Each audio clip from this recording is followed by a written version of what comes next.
घनदाट जंगलं, नद्या, डोंगररांगा आणि त्यांचं मनमोहक दृश्य म्हणजेच निसर्ग, असंच चित्र आपल्यासमोर लहानपणापासून ठेवलं गेलंय.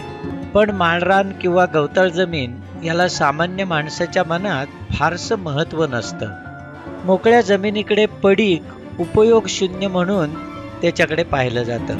या माळरानावर काही पिकत नाही, तिथे पाणी नसतं, या विचारातून ती जमीन निरुपयोगी म्हणजेच वेस्टलँड आहे असं ठरवून त्याच्यावरचं गवत, माती आणि दगडाचे थर अन्य वापरासाठी नेत राहिल्यानं ही माळरानं अजूनच ओसाड होत गेली आणि आता ही माळरानं ठिगळांच्या रूपात उरली आहेत. आपल्या आजूबाजूचा निसर्ग आपल्याला सतत काहीतरी सांगत असतो. गोष्टी लहान वाटतात पण अर्थ मोठे असतात. हा निसर्ग म्हणजे लहान लहान गोष्टीत दडलेली मोठी गंमत असते.